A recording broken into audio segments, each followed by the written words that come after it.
Hello दोस्तों, नमस्कार।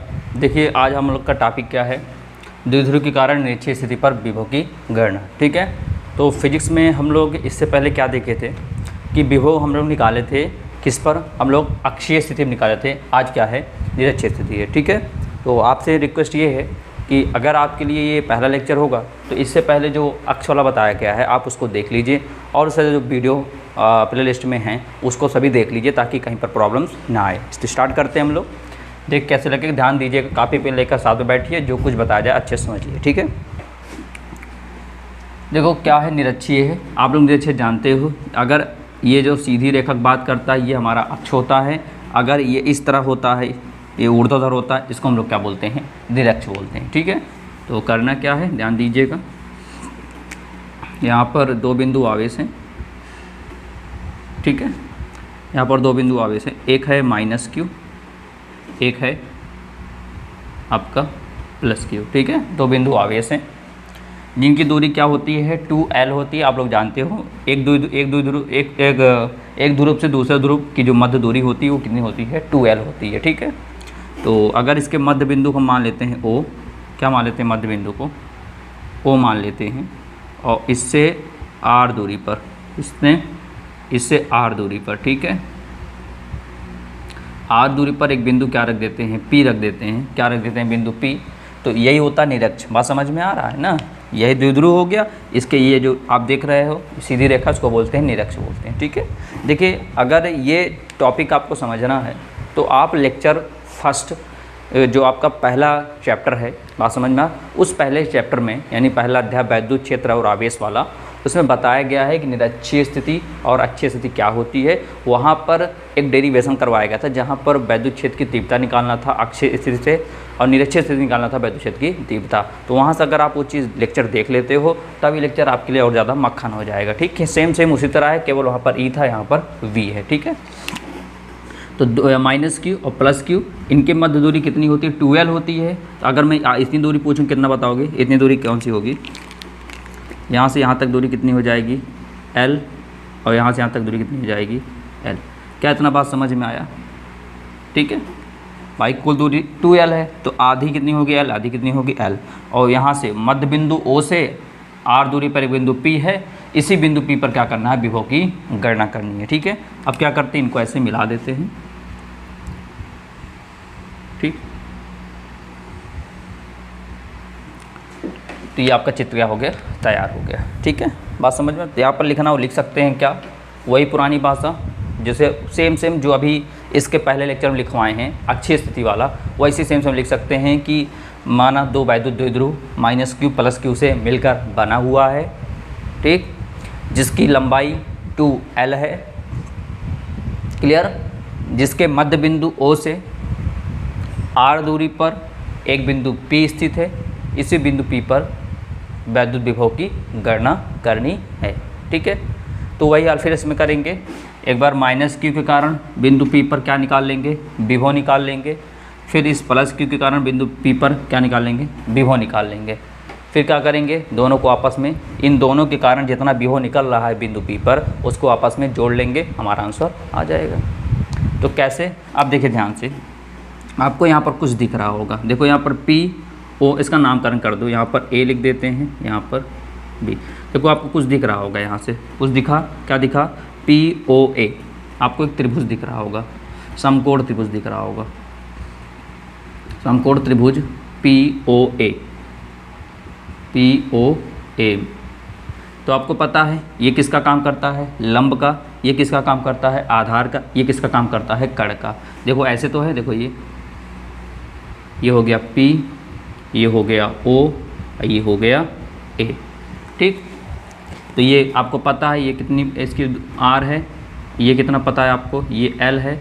आपको ये निकालना है। अब आप सोच रहे हो यही क्यों निकालना है, क्योंकि -q के कारण बिंदु P पर कितना विभव निकल रहा है उसकी दूरी चाहिए। आप कहोगे सर दूरी तो दिया है, तो ये दूरी नहीं, ये तो मध्य बिंदु से r दूरी पर कोई बिंदु P रखा गया, ये है। लेकिन हम लोग जानते हैं क्या, हम लोग जानते हैं विभव क्या होता है, V बराबर 1/4πε0, उसके बाद क्या होता है Q/r, ये होता है। तो यहाँ पर जिस आवेश के कारण बिंदु P पर निकलेगा उसकी दूरी भी चाहिए, r भी चाहिए ना। तो यहाँ माइनस क्यू के कारण ये दूरी चाहिए, यहाँ से लेकर यहाँ तक ये दूरी चाहिए, क्योंकि माइनस क्यू के कारण बिंदु P पर कितनी दूरी पर बिंदु P पर विभव निकल रहा है, और प्लस क्यू के कारण कितनी दूरी पर बिंदु P पर विभव निकल रहा है। बात समझ में आया? तो हमको दूरी चाहिए, बात समझ में आया ना। चलिए दूरी निकाल लेते हैं। आपको पता है ये होता है कड़ का स्क्वायर, अब पता फॉर्मूला पढ़े हो, पाइथागोरस प्रमेय लगा देंगे। कड़ का स्क्वायर बराबर होता है लंब का स्क्वायर प्लस आधार का स्क्वायर। क्या हम लोग पहले वाले चैप्टर में भी ऐसे किए थे? बिल्कुल किए थे, ऐसे ही किया गया था निरक्षीय स्थिति में। ठीक है, हमको कड़ नहीं पता, छोड़ देते हैं। लंब कितना है? r है, तो ये हो गया r का स्क्वायर, आधार है l, तो l का स्क्वायर हो गया। ठीक, बात समझ में आया? अब हमको केवल कड़ चाहिए, स्क्वायर तो चाहिए नहीं, तो कड़ लिख देते हैं।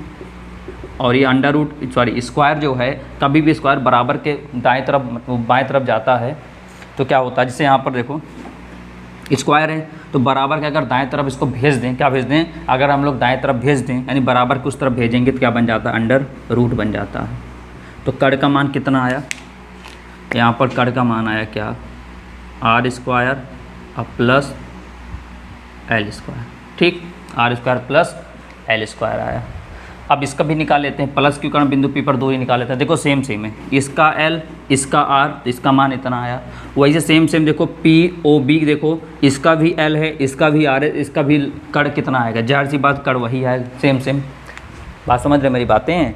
यहाँ पर क्या है कि लंबाई इसकी भी सेम है, इसकी भी सेम है, इसका भी आधा, इसका भी लंब R है, और इस वाले त्रिभुज का भी लंब, इस वाले त्रिभुज का भी लंब R है, इस वाले त्रिभुज का भी लंबा R। तो जब इसका जो कड़ निकला है वही कड़ इसका भी निकलेगा, सेम सेम। आप निकाल के चेक भी कर सकते हो, कोई दिक्कत नहीं। ठीक है, तो इसका भी कड़ आएगा, सेम आएगा। ठीक है, तो इसको लिख देते हैं क्या, R square plus L square, ये। ठीक है, बात समझ में आ गया? क्यों? क्योंकि इस त्रिभुज की भी आधार सेम है, वो आधार सेम है, लंब भी सेम है, इस वाले भी दोनों का सेम सेम है। ठीक है, बात समझ? अगर हम लोग देखें अलग से तो इससे देखो इसका त्रिभुज ये बनेगा, ये हो गया P, ये हो गया O, ये हो गया B। इसकी भी देखो लंब कितना है, लंब R है, और आधार कितना है, L है। जाहिर सी बात है, देखो फिर से वही, देखो सेम सेम आया कि नहीं, देखो। तो जब इसका जो कड़ निकला वही कड़ इसका भी होगा। ठीक है, अब चलो निकाल लेते हैं, हमको पता चल गया दूरी। तो लिखते हैं यहाँ से, क्या लिखते हैं हम लोग, सॉल्व करते हैं, लिखते हैं माइनस क्यू के कारण, ठीक है, माइनस क्यू के कारण बिंदु P पर विभव।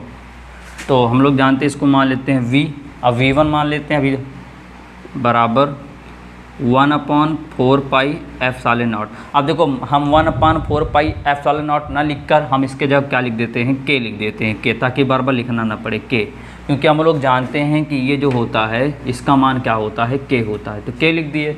ठीक है ना, आपको बताया था K इसलिए लिख देते क्योंकि कभी कभी स्टूडेंट गलती क्या करते हैं, कहीं पाई भूल जाते हैं लिखने के लिए, कहीं एप्सिलॉन नॉट भूल जाते हैं। ठीक है, तो अगर लेक्चर हमारा रोज़ आप लोग लगातार देख रहे होंगे, जो वीडियो बन रहा होगा, तो आपको कहीं पर भी समस्या नहीं आएंगी, इतना मतलब उम्मीद है। बात समझ में आ रहा है? लेकिन अगर नहीं देखेंगे तो बहुत सारी समस्याएं आपको आ भी सकती हैं। ठीक, तो K हो गया। अब लिखा क्या है, Q किसके कारण है, माइनस के कारण है, तो यहाँ पर लगा देंगे माइनस Q अपॉन R। दूरी कितनी है, माइनस Q कारण बिंदु P पर दूरी कितनी है, ये नहीं है दूरी, ये है, क्योंकि माइनस Q से बिंदु P पर ये दूरी है। ये लिख दिया under root R square plus L square, समीकरण नंबर 1। ठीक है, अब लिखते हैं प्लस Q के कारण बिंदु P पर विभव। तो लिखते हैं V2 बराबर K। अब देखो Q है तो Q किसके कारण, प्लस के कारण, तो यहाँ लिख देते Q। अब प्लस है तो प्लस लिखो ना लिखो, कोई दिक्कत नहीं है, अपॉन। अब देखो प्लस के कारण बिंदु P पर दूरी कितनी है, वही है same same, under root R square plus L, समीकरण नंबर 2। ठीक है, तो यहाँ पर लिखते हैं अब कुल परिणामी विभव, अब कुल परिणामी विभव। ठीक है, क्या लिखते हैं, अवकुल परिणामी विभव।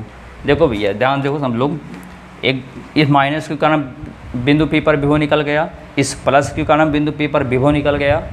तो अब हम लोग क्या करेंगे, टोटल विभव टोटल विभव कैसे निकालोगे कि सबको आपस में क्या कर लोगे, जोड़ लोगे। जैसे मान लो दो बंदे हैं, एक बंदे ने 50 रुपये एक दिन का कमाया, दूसरे बंदे ने एक दिन का 50 रुपये कमाया। तो मैंने कहा कुल टोटल कितने रुपए कमाए दोनों मिलकर, तो 50 + 50 कितना हो जाएगा, 100 रुपये हो जाएगा। ऐसे एक बार माइनस के कारण बिंदु P पर निकाला विभव, एक बार प्लस के कारण बिंदु P पर निकाला विभव। अब टोटल विभव निकालते हैं तो लिखते हैं अवकुल परिणामी विभव। तो लिख देते हैं यहाँ पर क्या, तो V बराबर क्या होता है, V1 + V2, V1 + V2। तो यहाँ पर होगा V बराबर, V1 का मान कितना है K, यह है क्या -Q upon √R² + L², plus V2 कितना है KQ अपॉन √R² + L²। ठीक, अब यहाँ पर देखिए V बराबर माइनस आगे चला आएगा तो -KQ अपॉन √R² + L² अब प्लस KQ